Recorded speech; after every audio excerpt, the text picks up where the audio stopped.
नमस्कार, SBT news में आपका स्वागत है। पेश है 15 मई सोमवार सुबह 6:15 बजे राजस्थान की बड़ी खबरें। मदर्स डे 14 मई को देश भर में लोग अपनी अपनी मां को याद करके मना रहे हैं। इसी मौके पर रविवार को राजस्थान के सीएम अशोक गहलोत ने अपने ट्विटर अकाउंट पर अपनी मां की फोटो साझा कर भावुक संदेश लिखा है। सीएम गहलोत ने मां के साथ अपने परिवार की फोटो को साझा करते हुए लिखा है कि सख्त राहों में भी आसान सफर लगता है, ये मेरी मां की दुआओं का असर लगता है। इसके बाद उन्होंने आगे लिखा, मां आज भी आपकी बहुत याद आती है। मुख्यमंत्री अशोक गहलोत ने रविवार सुबह इस फोटो को फेसबुक पर साझा करने के कुछ देर बाद ही ये फोटो ट्विटर अकाउंट पर भी शेयर किया। ट्विटर अकाउंट पर दोपहर करीब 3:45 तक 5,692 लोग इसको लाइक कर चुके हैं। साथ ही 1,000 से ज़्यादा यूजर्स रीट्वीट कर चुके हैं। कर्नाटक चुनाव का परिणाम शनिवार को आ गया। अब अगला पड़ाव राजस्थान में है। राजस्थान सहित 5 राज्यों में दिसंबर में चुनाव होने हैं। राजस्थान के अलावा मध्य प्रदेश, छत्तीसगढ़, तेलंगाना और मिजोरम में एक ही समय में चुनाव होने हैं। कर्नाटक में मिली हार से भाजपा चिंतित है, क्योंकि राजस्थान का कर्नाटक से कनेक्शन सदियों से चला आ रहा है। यही वजह थी कि कर्नाटक में वोटिंग वाले दिन पीएम नरेंद्र मोदी ने करीब 6.5 घंटे उदयपुर जोधपुर में बिताए थे और अपने भाषण में उन्होंने इस इलाके के कर्नाटक में जाकर बसने वाले लोगों का जिक्र भी किया। राजस्थान के पाली, जालोर, सिरोही, जोधपुर और डूंगरपुर जिले के काफी लोग कर्नाटक में रहते हैं। यहाँ के आदिवासी कर्नाटक में जाकर बस चुके हैं। उन्हें वहाँ हक्की पिक्की समुदाय के नाम से जाना जाता है। इनको रिझाने की भी पीएम ने 10 मई को कोशिश की थी। राजस्थान जीएसटी विभाग की ओर से व्यावसायिक स्थलों का दौरा करने के लिए 2 महीने का अभियान शुरू किया गया है। इसमें व्यावसायिक प्रतिष्ठान की जीएसटी से संबंधित जांच की जाएगी। इस दौरान अगर कोई भी कमी पाई जाती है तो जीएसटी विभाग के अधिकारियों के पास 50,000 रुपये तक की पेनल्टी लगाने और फर्म को बोगस करार करने का अधिकार होगा। Federation of Rajasthan trade and industry यानी फोर्टी ने जीएसटी विभाग के इस अभियान पर विरोध जताया है। फोर्टी अध्यक्ष सुरेश अग्रवाल का कहना है कि वर्तमान में हमारी कर प्रणाली फेसलेस सिस्टम की ओर बढ़नी चाहिए। जीएसटी विभाग के पास भी व्यावसायिक प्रतिष्ठान की सभी सूचनाएं ऑनलाइन उपलब्ध है। इस तरह के अभियान से इंस्पेक्टर राज को बढ़ावा मिलेगा और व्यवसायी वर्ग प्रताड़ित होगा। हालांकि आवश्यकता है तो प्रतिष्ठान और साइन बोर्ड की फोटो मंगवाई जा सकती है। राजस्थान के मुख्यमंत्री अशोक गहलोत ने कर्नाटक में कांग्रेस की जीत पर कहा है कि कर्नाटक में राहुल गांधी के भाषण को मुद्दा बनाकर गुजरात में मुकदमा करवाने और उनकी सदस्यता रद्द करवाने वालों को जनता ने जवाब दे दिया है। जोधपुर के हरियाढाणा में महंगाई राहत कैंप का अवलोकन करने आए सीएम ने मीडिया से अनौपचारिक बातचीत की। उन्होंने कहा कि जनता भाजपा की सच्चाई जान चुकी है। जनता ने भारत जोड़ो यात्रा में राहुल गांधी के भाईचारा, महंगाई, बेरोजगारी और भ्रष्टाचार जैसे मुद्दों पर मुहर लगाई है। ये बातें राहुल संसद में कहना चाहते थे तो भाजपा ने संसद भी नहीं चलने दी। कर्नाटक के बेल्लारी में ही आयोजित एक सभा के दौरान राहुल गांधी के भाषण को आधार बनाकर गुजरात के सूरत में मामला दर्ज किया गया। प्रधानमंत्री नरेंद्र मोदी रविवार को दिल्ली की national gallery of modern art पहुंचे। यहां मन की बात रेडियो प्रोग्राम के 100वें एपिसोड पूरा होने पर एग्जीबिशन लगाएगी।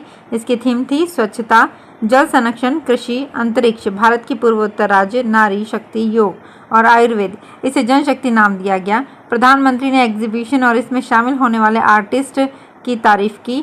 पीएम ने एग्जीबिशन देखने के बाद लिखा, मन मंदिर की यात्रा सुखद हो। राजस्थान में चक्रवाती तूफान मोखा के कारण एक बार फिर पश्चिमी विक्षोभ सक्रिय हो गया है। इसके चलते मौसम पलट गया। शनिवार से प्रदेश में आंधी का दौर शुरू हो गया। जयपुर समेत राज्य में कहीं कहीं बूंदाबांदी हुई। अगले 4 दिनों तक आंधी बारिश का दौर बना रहेगा। 30 से 50 किलोमीटर प्रति घंटा की रफ्तार से आंधी चलने की आशंका है। तापमान में 3 डिग्री तक की गिरावट आएगी। मौसम विभाग के अनुसार राजस्थान के ऊपर एक नया पश्चिमी विक्षोभ बना है।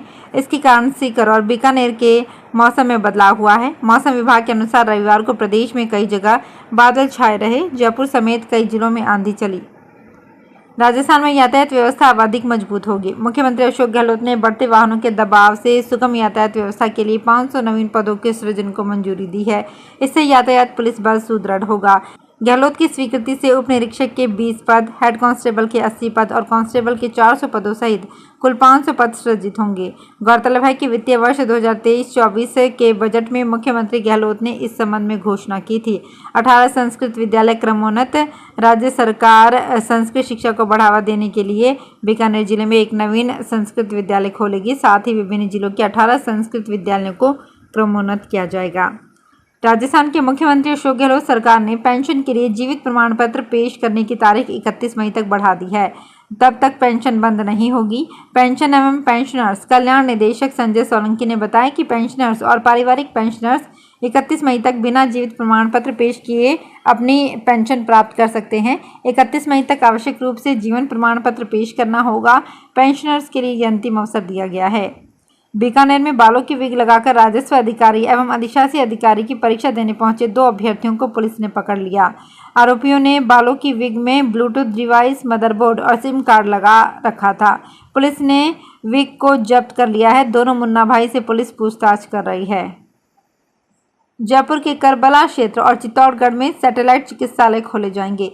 मुख्यमंत्री अशोक गहलोत ने निरोगी राजस्थान की संकल्पना को साकार करने की दिशा में चिकित्सालय खोले जाने की स्वीकृति दी है। इनके लिए 98 नवीन पदों के सृजन को भी मंजूरी दी है। दोनों चिकित्सालय में कनिष्ठ विशेषज्ञ के 5, वरिष्ठ चिकित्सा अधिकारी डेंटल, कनिष्ठ सहायक, महिला स्वास्थ्य कार्यकर्ता, फार्मासिस्ट, डेंटल टेक्नीशियन, नेत्र सहायक के 1-1 पद, चिकित्सा अधिकारी और लैब टेक्नीशियन संवर्ग के 4-4 पद, नर्स ग्रेड प्रथम व रेडियोग्राफर संवर्ग के 2-2 पद, नर्स ग्रेड द्वितीय के 15 पद, वार्ड बॉय के 6 पद और सफाई कर्मचारी के 4 पदों सहित कुल 98 पद सृजित होंगे।